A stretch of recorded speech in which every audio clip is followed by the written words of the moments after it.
Jim Munchback here. We're about to start a new lesson, a new lecture in personal finance at the Bauer College of Business at the University of Texas. So, welcome if you're joining us on Facebook Live or YouTube. We're live streaming now. I'm going to jump on over and check in with the Zoom room. Looks like we've got some folks to come into the Zoom room. Welcome, welcome to the Zoom room. We're live. So if you would, hey, everybody in the Zoom room, Gavin, good to see you. Laney, hello. If you would do me a favor and go ahead and chat in the time that you arrive. And also just let me know you can hear me, please. I appreciate it. Gavin, I'm going to ask you to do me a favor. You've been helping me out a whole lot this semester, and you will probably get some extra points for that. So I appreciate it. But what I want to ask you to do is, while we're just waiting to get started here, you see these links that I have on the screen. I'm assuming you can see those, right, Gavin? I'm going to jump into the chat. I don't see the chat. Yeah, you can hear me. You can see them. Cool. Thanks. Will you do me a favor and just open a new browser tab and just go to uhplaylist.com and then let me know. Maybe grab a screenshot and post it in the chat if you can, just to let me know where it takes you. Hopefully it takes you to this semester's playlist. That's what I'm trying to confirm. And then after you do that, if you'll go to uhzoom.com, I just want to make sure that my redirect technology is working to take you to this Zoom meeting. So you won't be able to join the meeting until I allow you to. But if you could just check to make sure the uhplaylist.com goes to this playlist. And anyone else watching as well can do that and leave a comment below. I appreciate it. Just help me know that everything's working here. I've had some trouble with these links. This is kind of new this semester. I set up these domains with the redirect links so that each semester I can update where the redirect goes into each specific, the playlist, the Zoom meeting, and the group me. So we have a new group me every semester. We have a new playlist every semester. The Zoom link shouldn't change, but I've had a little trouble with that. So just trying to confirm that everything's working. So Gavin, if you can do me that favor, that'd be great. If anybody else wants to try to do me that favor, that'd be great too. In fact, I think I'm going to make that this week's secret class collaboration. Just check these links, and if they go anywhere that they're not supposed to go, grab a screenshot, put that into your article, and that will be super helpful for me and for your cohort. Like I said, I'm ready to get started. Looks like, okay, the group me is working. The playlist is, Gavin, you are awesome, dude. Thank you. So the Zoom, now I'm not sure, we can't really tell, I guess, if that Zoom link is perfect. It just shows Zoom. That's cool though. I'm going to see if I can, I'm going to grab those screenshots somehow. If I knew how to do that, I would grab them and share them, but I'm not sure I know how to do that. Anyway, thank you very much. It looks good. So the group me definitely worked. The playlist definitely worked because I see my mug there. Here's all three of the links in order. So Gavin, you can't really tell if the uhzoom.com is taking you to the right meeting. So I'm going to just play around with that and try to make sure. So anyone else watching, if you could specifically just help me figure out is that uhzoom.com, because that's what I put in your syllabus. So imagine if you're me trying to be efficient.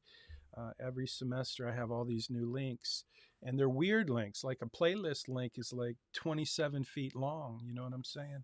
So it's just much easier to create a domain and redirect it. So that's what I've done. Thank you, Gavin. I appreciate your help. As always, you've been super helpful this semester. So those are the links. I'm going to get rid of that. This week, we're going to talk about insurance planning. And I do want to try to answer a couple of questions that I am getting.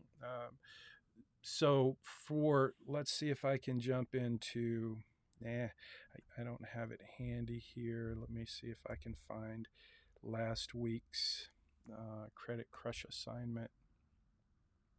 It's not letting me open that. There we go. Yeah. So last week, last week was negotiating. You guys did a great job on negotiating. So there wasn't a whole lot of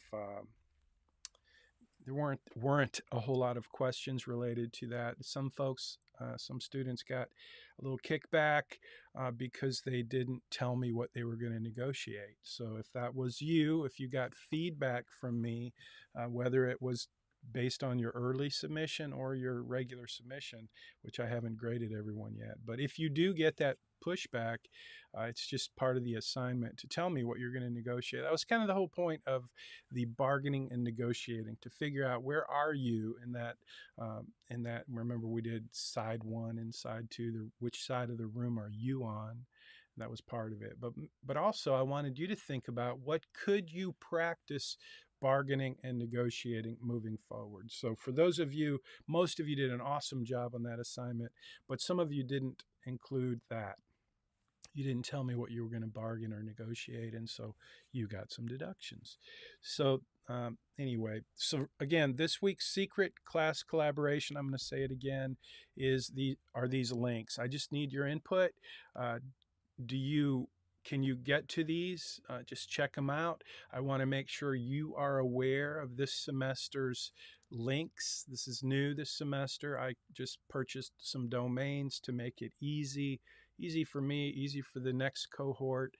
So if you would just click on each of these 3 links and confirm to me that they work, that they go where they're supposed to go. So uhplaylist.com should go right to this semester's playlist. I know it does because Gavin just confirmed that. Number 2, the Zoom meeting link, that's the one I'm a little not certain on, but hopefully it goes to the personal finance, the weekly Zoom meeting. Had a little trouble with that, so I'm trying to make sure it works. And the GroupMe, it's uhgrp.com. Those are the 3 links. Each one takes you to a specific page, a specific tool, a specific resource for this semester. So next semester, I'll just change the redirect, and then I'll ask those students to do the same thing. So that's this week's super simple secret class collaboration. If you're missing it, I will give you some deductions and some feedback, because as you know by now, I'm having some trouble getting folks to watch these Zoom meetings, and they are required. So you do not have to be here. We have a very small number of students here right now, which is totally fine. But at some point in your week, you have to watch the Zoom meetings. So Playlist will take you right to all the videos for this semester. So I'm going to get rid of that, and we're going to jump into this week's assignment, which is insurance planning. I guess before I do that, I should talk about spring break. And I don't have anything to put on the screen about spring break. I should. So as is sometimes the case during spring break, when I do the syllabus, I have to figure out when is spring break, and I have to stagger the assignments and the due dates. And apparently, occasionally I make a mistake with that, because it's kind of like doing that homework assignment where, the train A leaves the station at 10 a.m. and train B leaves, and that whole word puzzle. I always had trouble with those. And that's kind of what it is when I do the syllabus each semester during spring break, trying to figure out which assignment do we, postpone. So I made a mistake. I've made corrections in your syllabus, so the due dates should be correct. And thank you for the students who pointed out that I made that mistake. I'm sorry, especially that it took me so long to figure it out. But I do appreciate it. No big deal. So I'm going to tell you how we're going to deal with those due dates, those new due dates and the assignment due dates. The big question I received, which I appreciate, is will you still receive the early submission extra points, and how will that work? So I want to tell you how that's going to work. Just think of it as, I think of it as the most liberal, generous possible way that we could do this. So I've moved one assignment due date to be a week later. And so your assignment due date, you have 2 assignments due on the Tuesday at 10 a.m. following spring break. So no assignments are due next Tuesday. I left my watch and I don't remember the date today. And I can't look at my phone because I'm using it as a webcam right now. But anyway, next week during spring break, you have no assignments due. You did have an assignment due next week, and I just moved it forward. So here's the deal. You will receive extra points if you turn in either of those assignments, both of those assignments, before next Friday. So you have 2 assignments due the week after spring break. And please, listen close, pay attention, post this in GroupMe for the students who are going to have this question. Those of you who are watching this Zoom meeting, whether you're watching live, whether you're watching at 2 in the morning on Saturday, during spring break, it doesn't matter. If you're paying attention right now, you will be able to answer this question. When do we need to turn in our assignments, and what about the extra points? You will get the extra points if you turn your assignment in on Friday before 3 p.m., and that is during spring break. So if you can do it this week, both assignments are available now.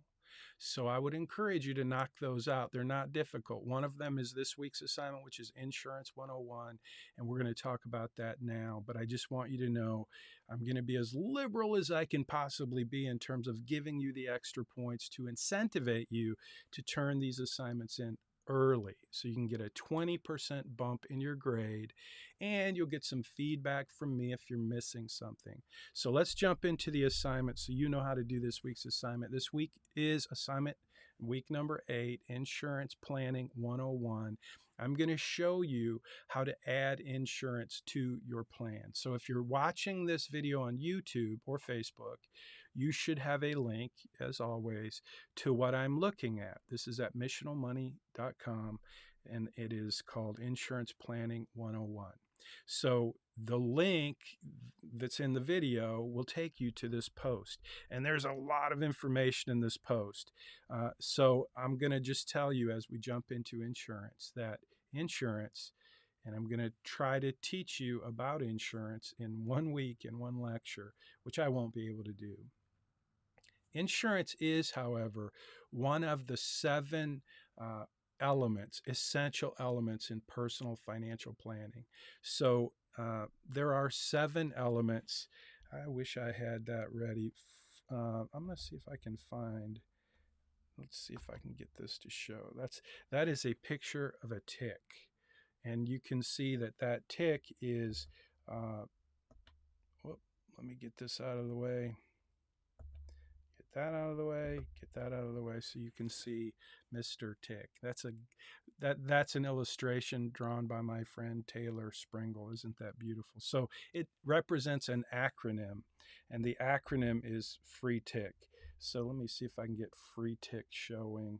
I'm going to get rid of Mr. Free Tick. I'm going to put up, these are the elements of financial planning. So if you want to know, if you are currently studying personal finance, if you want to know what are the essential elements of a personal financial plan, there they are. So we start with, let me just get these out of the way and I'll walk through them real quick. So again, this is the free tick up. You're not going to see the free tick. So the first one is financial independence. So just think of these are, again, this is an acronym. So this is how, when I became a certified financial planner, this is how I remembered the 7 elements of personal financial planning. And these are, when I studied to become a certified financial planner, these were everything related to a financial plan falls into one of these categories. So I created this acronym. And when I wrote my book, Make Your Money Count, I outlined these 7 elements. So it starts for me with financial independence, which is another word for retirement planning. So it's like the number 1 category of personal finance is retirement planning. I call it financial independence because in terms of an outcome, why would you do financial planning?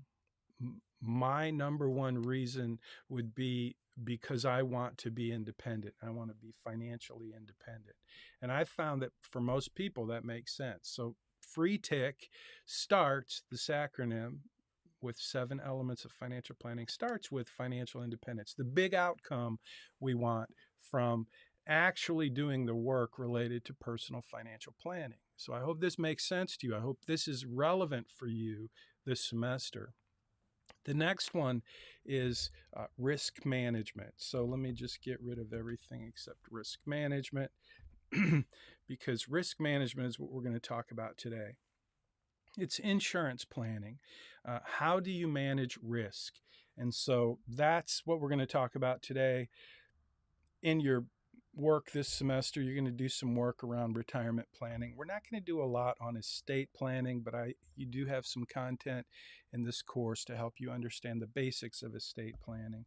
Not going to do a lot about education planning, but these are also, again, elements of personal financial planning. You will do some work in tax planning because part of this course is the second law of personal finance, which is the law of tax advantaged investing. So investing is a big part of personal finance, as you know, and we will be jumping into investment strategies next week. So investment 101 is coming, but today I've got to try to cover insurance planning or risk management, which is a really important part of personal finance. And there's no way that I can share with you everything that you would possibly want to know about insurance planning. It's impossible. It's a huge topic.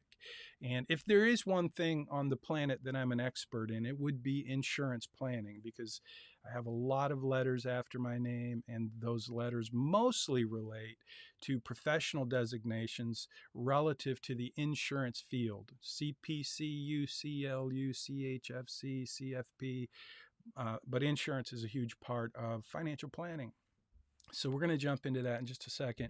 Before we do, though, I just want to mention the 7th element of personal finance, which really relates to the first law of personal finance, the law of spending and saving. Spend less than you earn so you can save more for what matters most. So that's cash flow management. So again, this is just a summary, the 7 essential elements of personal finance, with this Mr. Tick, free tick, as the kind of memory mnemonic, I think is what it's called, just something to help you remember the 7 elements of personal finance. So I was going to use that this week as the secret class collaboration, but I'm going to probably save that for next week or the week after, or maybe I won't get to it. But anyway, I hope you'll kind of make a mental note of the 7 elements of personal finance, recognizing that risk management, which is what we're going to talk about today, is a very integral part of personal finance. And the memory guy there is Mr. Freetick. So back to the lesson. Again, this is in the link to this post is in the video.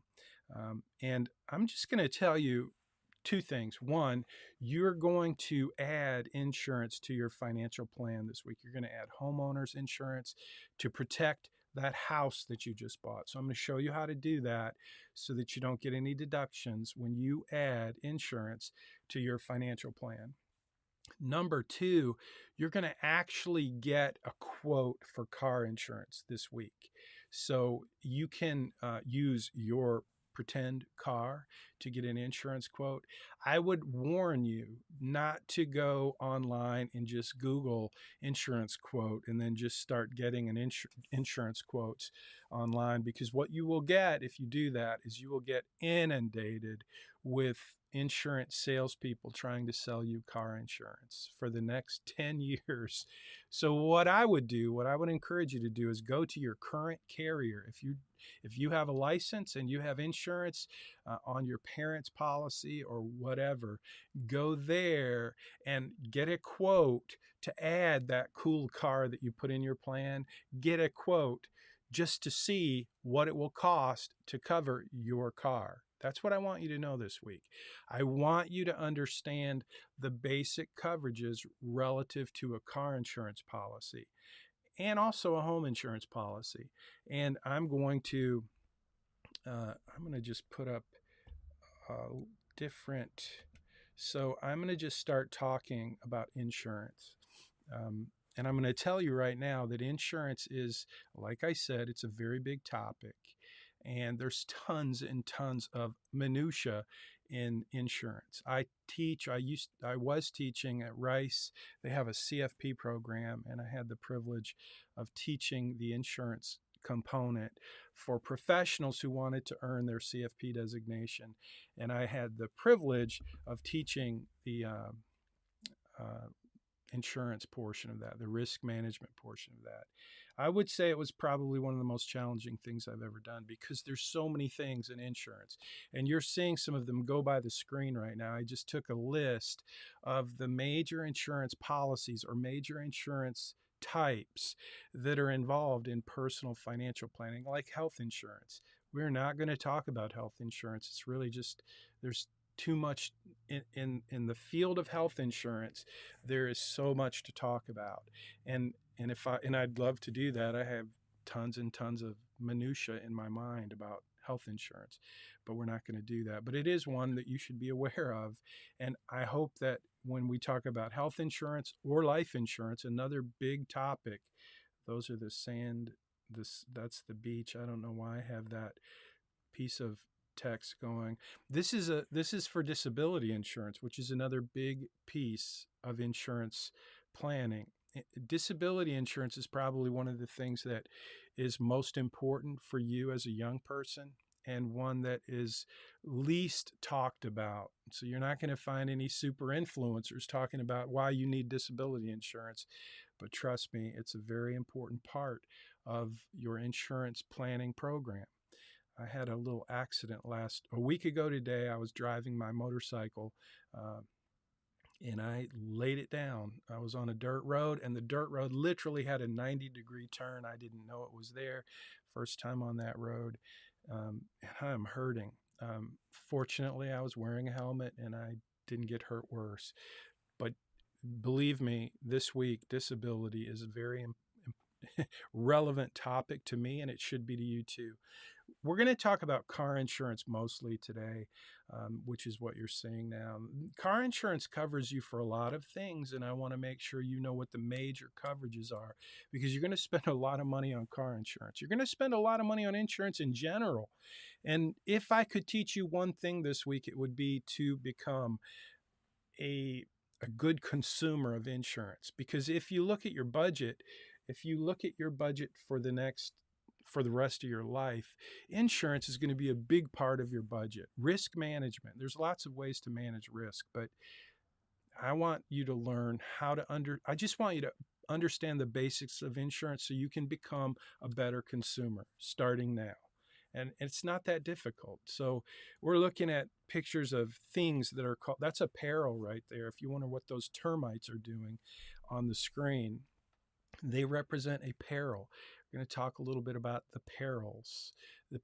Perils are what are covered. That's why you buy insurance, is to provide protection or coverage against certain perils, certain risks, certain exposures. That is a fire.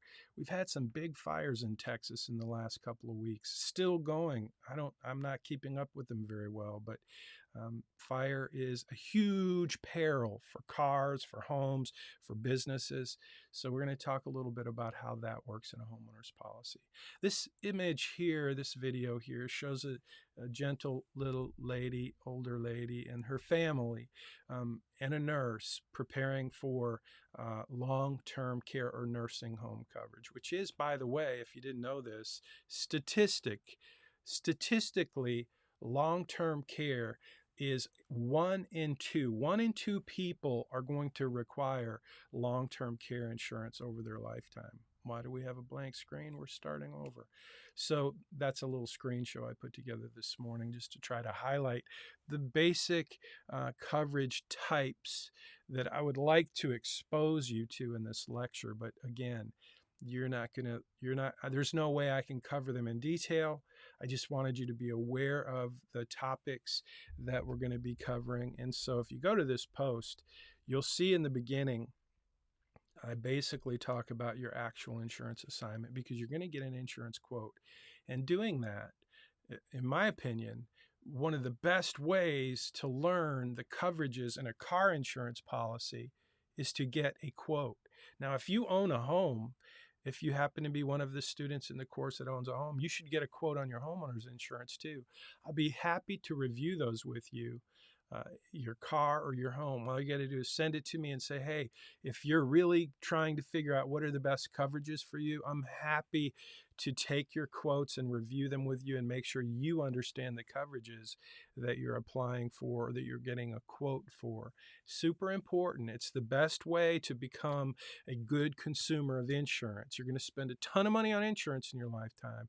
And if you're, I was going to say stupid, that's not a good word. I know it's going to trigger some people. So let me just say, if you're uninformed, if you think insurance is just too complicated, if you avoid learning and understanding the basics of insurance, then when you meet somebody like me, I don't know if you've read any of my books, but in each of my books, I say in the beginning, I am a recovering sales addict. And I say that because I recognize that in any business where you get paid to sell stuff, there is a tendency to sell stuff. And if you're an insurance agent, which I was for many years, you get paid to sell insurance. And it's super easy to sell insurance to people who are uninformed, because insurance is something that protects you against things that are bad. And so it's easy to sell insurance because you can scare people, and people do that all the time. And I want you to be kind of immune to the scare tactics. I want you to be a well-informed consumer of insurance, and that's why you're going to get an insurance quote this week. So all that to say, insurance is complicated.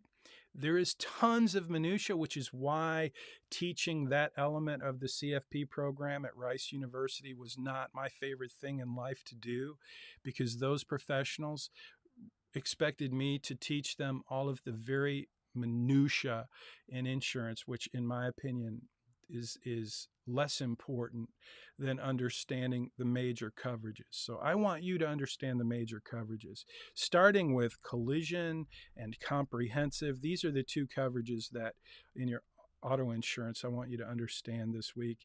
Uninsured and underinsured, these are all things you're going to be getting. These are all coverages that you're going to have to basically make a choice on, make a decision on when you get your car insurance quote. And each one of these coverages influences the price of your auto policy. So when you start to get the quote, before you enter it into your financial plan, you have to know what coverages are you going to buy, what coverages are you going to pretend to have on your pretend car.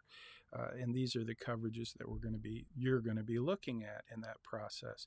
And then there's homeowners insurance. Now, you don't have to get a quote on homeowners insurance, but you do need to review these coverages.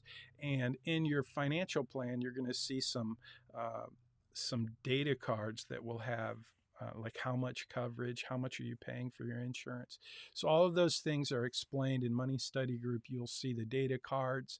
You'll see what information you're going to be adding. In fact, I think I'm going to turn on, let me see, I'm going to put this on so you don't have to see me scrolling, because otherwise if you see me scrolling, you're going to become dizzy. I always hate it when I'm watching a video and somebody starts scrolling and I'm watching the video.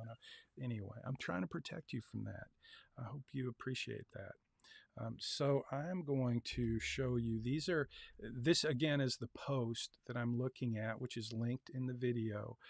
These are the types of insurance that were on that little screen show. So I'm just scrolling through those. The two that you're going to want to focus on this week is auto insurance and homeowners insurance, because those are the ones you're going to be required to add to your insurance policy. Here's an interesting thing, though. If you are, say you're not a homeowner and you rent, renter's insurance is a fantastic product. It's very much almost identical to a homeowner's insurance policy, except it's very, very, very much less expensive. And the reason I want to mention renter's insurance is because if you are a renter, most people don't have renter's insurance. And I always tried to sell renter's insurance to my young clients when I was a State Farm agent because it provides a tremendous amount of coverages, both for your personal property and for your personal liability. So again, it's identical to the homeowner's policy with one really big exception, which I'll tell you about in just a second. But first, I just want to highlight for a homeowner's policy and for a renter's insurance policy, that package comes with Section 2, which is personal liability. Hugely important. So if you do something that where you're negligent, where you are irresponsible, or you make a mistake, or it's just an accident, but it's your fault, if you have liability protection, you get that through your homeowner's insurance policy. Or if you don't own your home and you rent and you buy a renter's insurance policy, then you have that same liability protection that follows you anywhere in the world.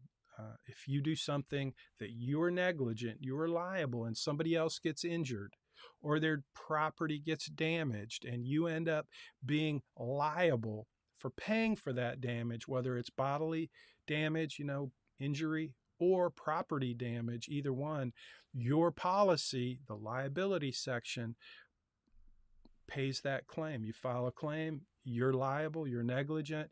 The insurance company does an investigation. These are the types of investigations or claims that I handled when I was a State Farm claims adjuster. So I've done claims adjusting for many years. I still have my adjuster's license. And I'm telling you the truth that there are certain protections, certain policies, certain coverages that are very inexpensive that give you a tremendous amount of protection. And liability is one of those. Long-term care insurance is not cheap.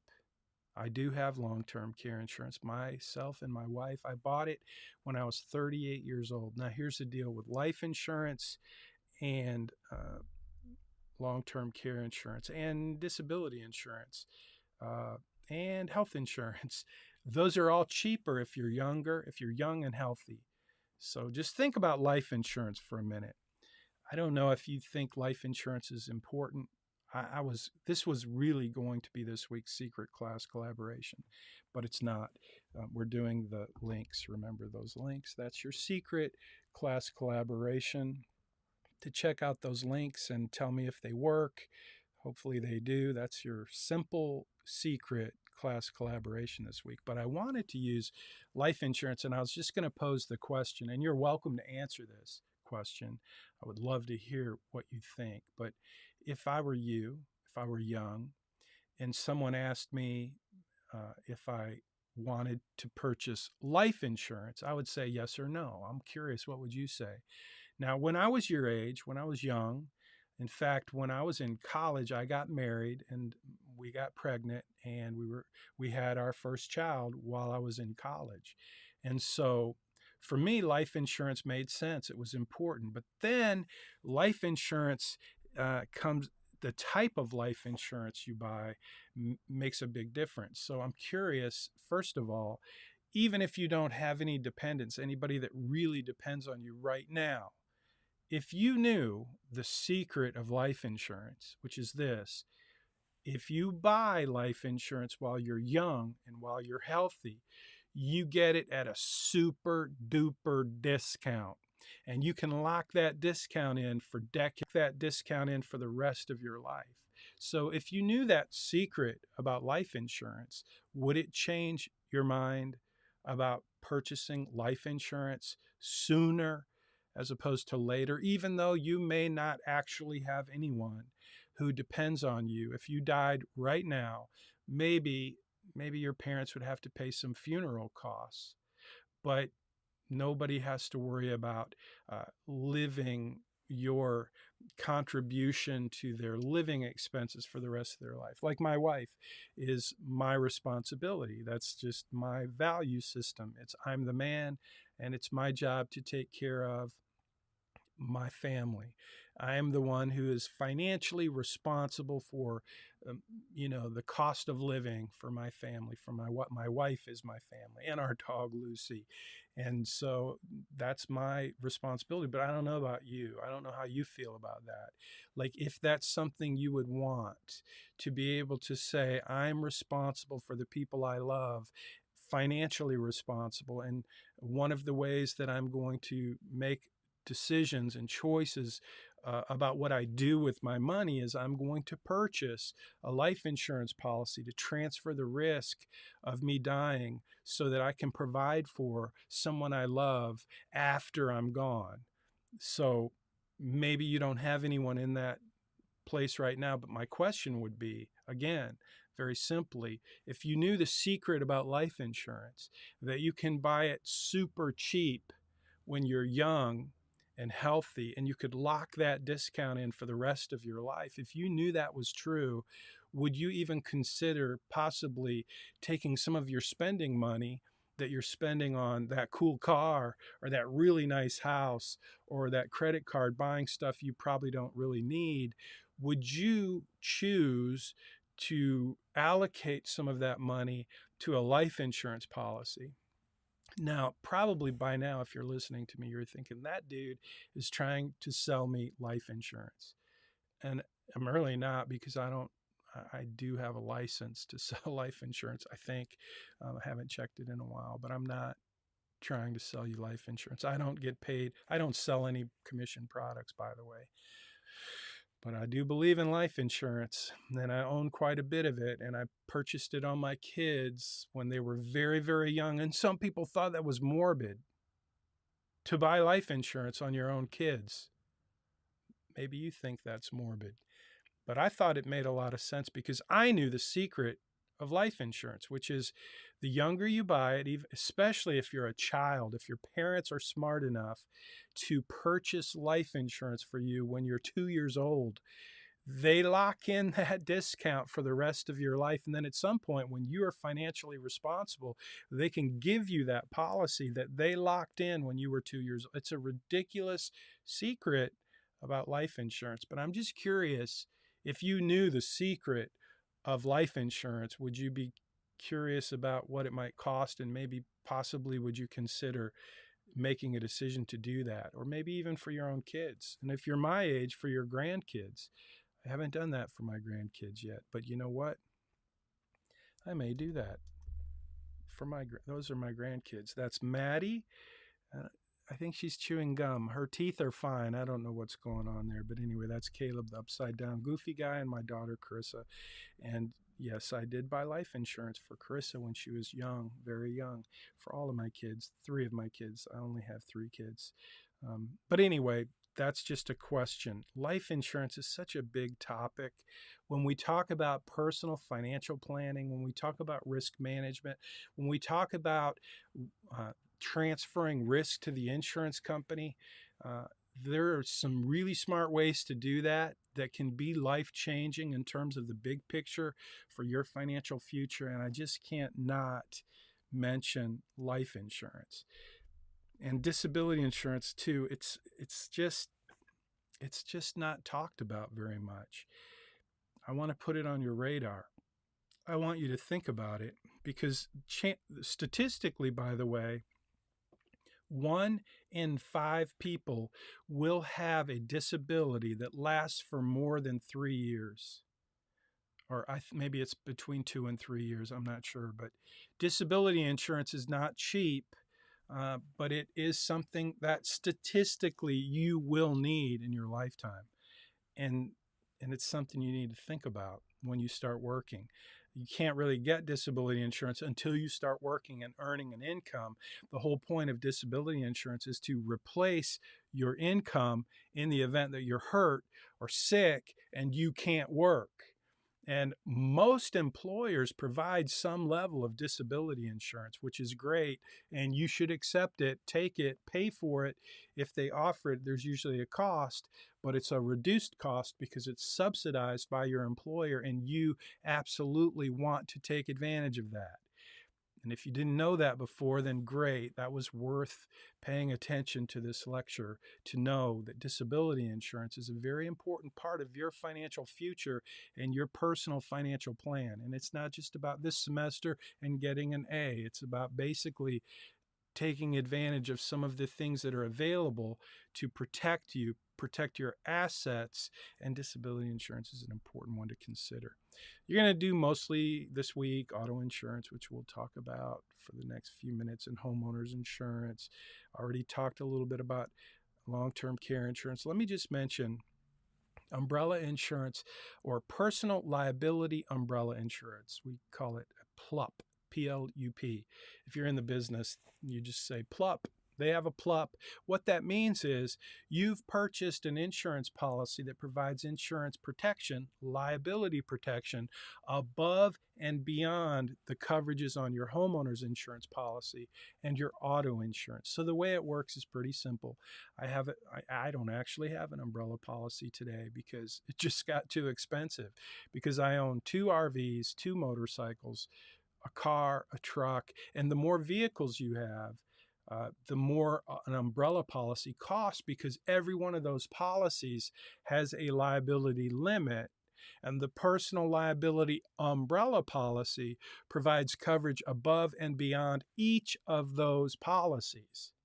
So imagine if you have as many vehicles as I have in my fleet, by the time you buy the umbrella policy, it gets very expensive.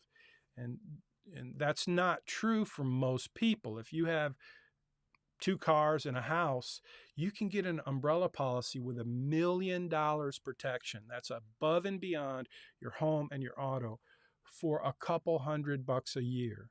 Now, that may not be true today, but when I was a State Farm insurance agent, it was literally a couple $100 a year for $1 million protection that went above and beyond your liability protection on your auto and your home.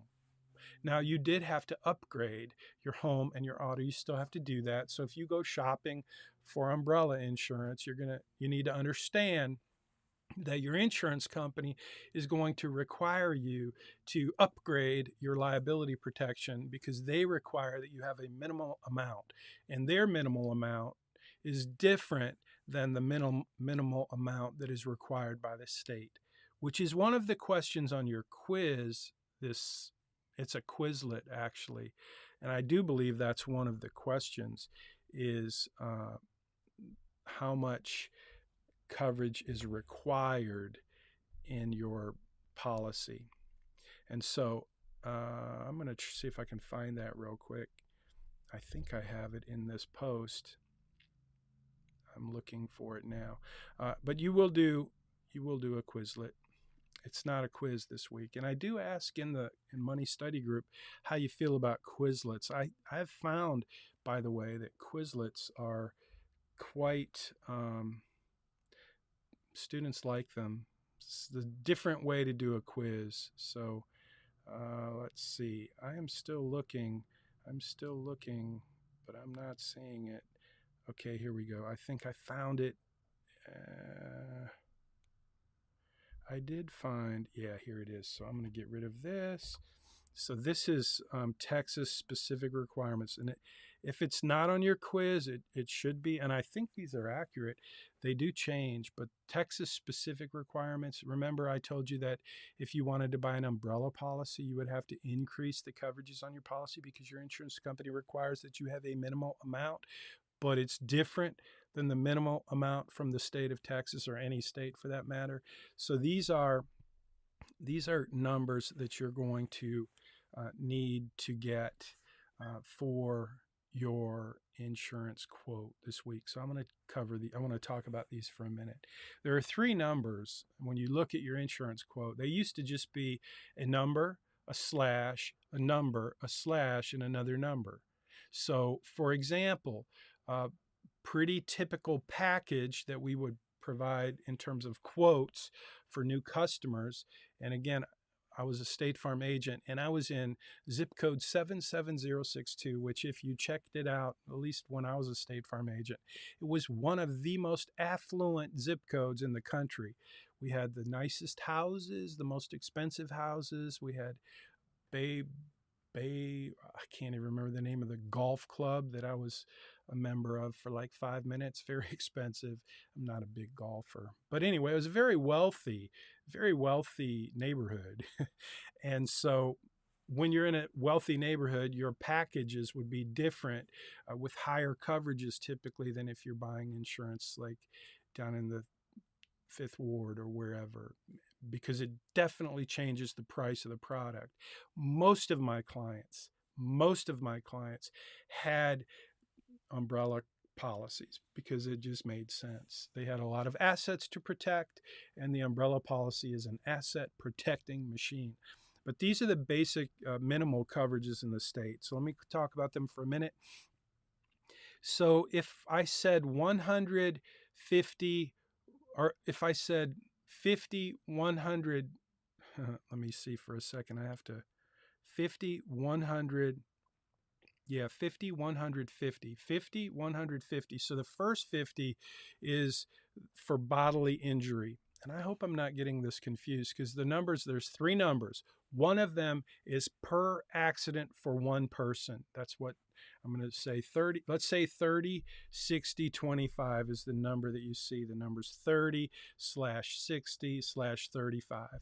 And what that means is $30,000 for bodily injury for one person. So for example, you get in an accident and people go to the hospital. Let's say you get in an accident with a school bus and the driver goes to the hospital and 10 kids go to the hospital. And one of those kids that goes to the hospital has a hospital bill of $35,000. Well, your policy is only going to pay $30,000 for that child who was injured, who went to the hospital because of an accident that you caused. The maximum that one child will be paid is $30,000, even though they had a $35,000 hospital bill.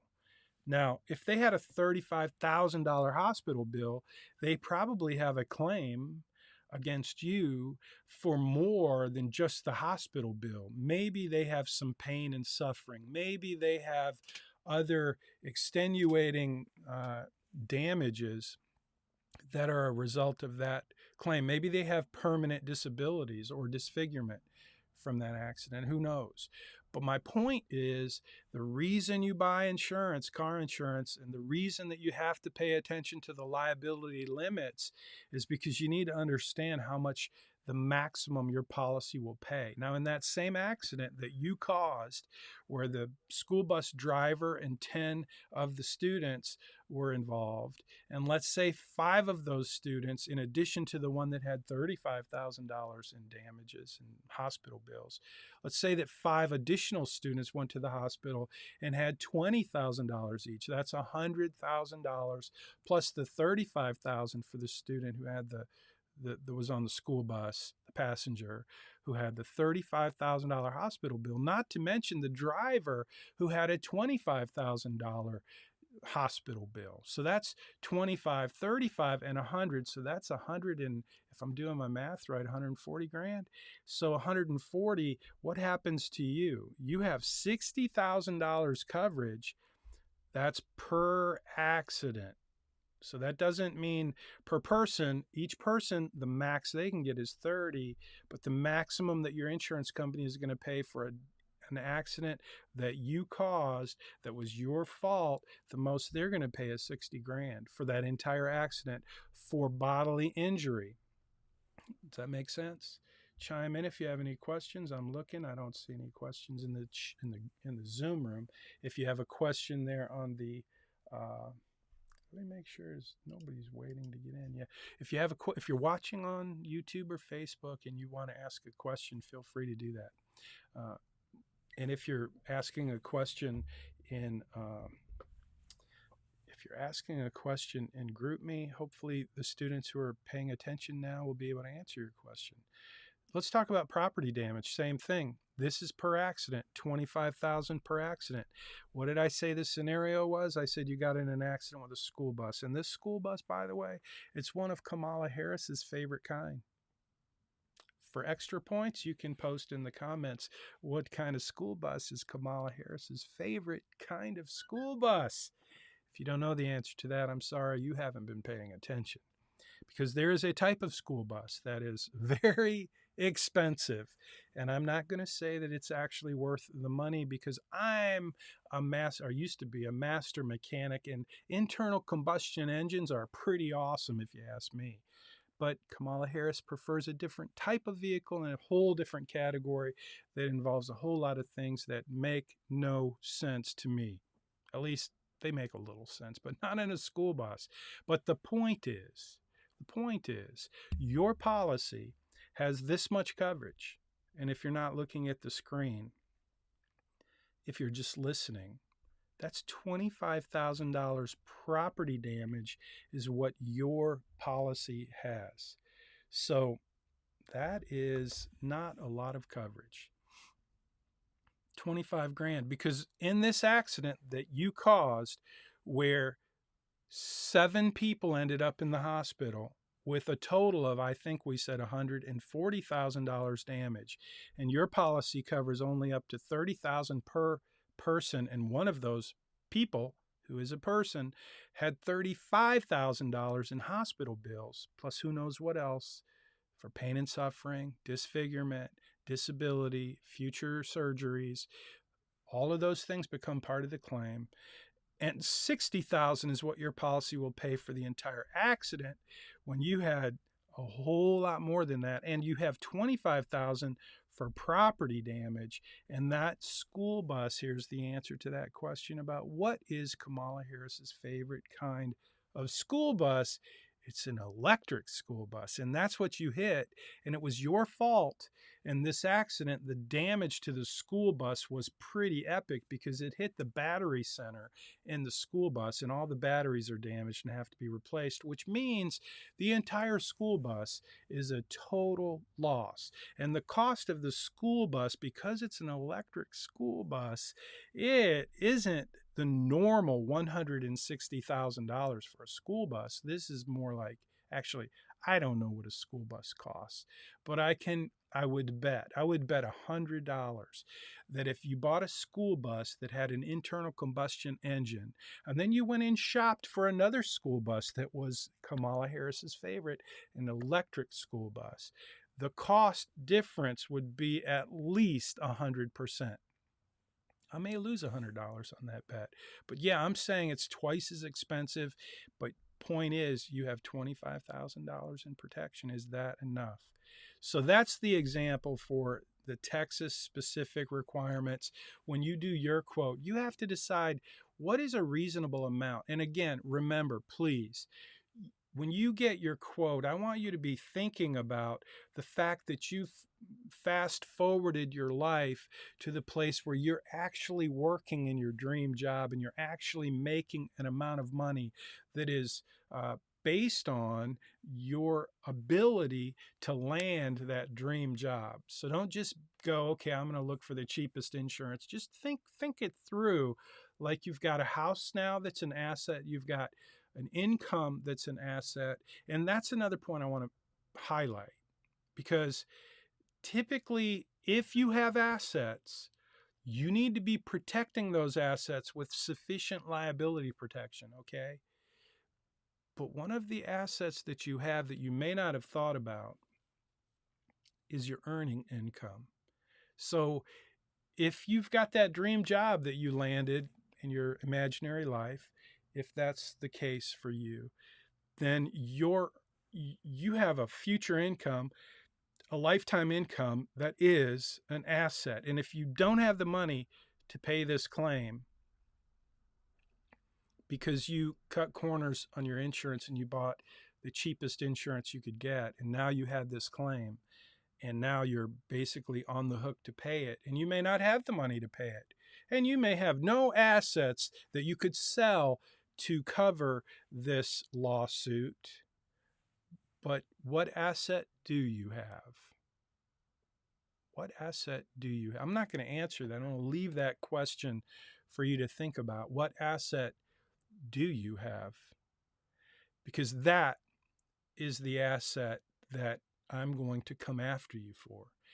assuming that my child, my grandchild, was the one who went to the hospital because of your accident, because of your negligence, because you were texting on your phone and you caused this accident, and Caleb went to the hospital, and Caleb will never walk right again.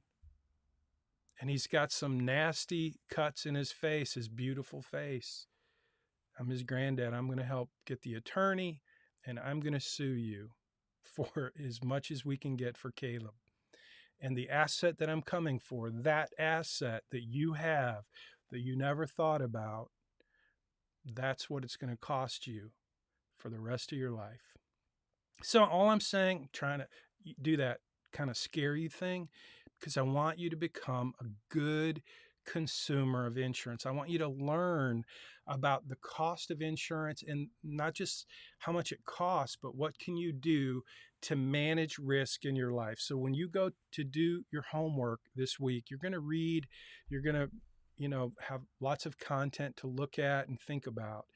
Primarily, I want you to get an auto quote, and I want you to tell me, what did you learn about these coverages? There's tons to learn. I can't possibly go over all of it in one lecture. We could do an entire semester on insurance, but that's it for today.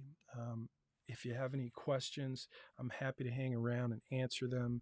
I would encourage you to, jump in and look at the post that's linked in this video if you want to have like a quick overview of it's a ton of content in this post, and I just kind of dumped everything into one post to give you an idea of kind of what we would talk about if we had a lot more time. So that's what's in this post if you want to check that out. And again, that's linked in your video. And if you're not sure where to go to uhplaylist.com, and that will take you to the playlist where this video will live in about 10 minutes when I end this broadcast and end this Zoom meeting. So I am now going to end the broadcast, and then I will go and have a quick chat with the folks in the Zoom room to see if they need anything. And other than that, next week's spring break. Have a great spring break, and I hope you will consider connecting with me on LinkedIn if we haven't already done that. Like the video, share the video, subscribe to the channel too if you haven't done that. This is my YouTube channel. That's the wrong button, but do subscribe to the channel if you haven't done that. If you want to get, notifications when I post a new video, whether it's a live stream video or a topical tutorial video. Most of my videos relate to personal financial planning, and then we do some fun stuff, lots of fun stuff too. But if you want to get notified, it is my personal channel. It's kind of new, and I have like 10 subscribers, so love to have you if you want to do that. If you're a YouTube user, you definitely want to do that. If you're not, you probably don't. So that's it. I don't see any questions. I'm going to end the broadcast and hit the finish button now.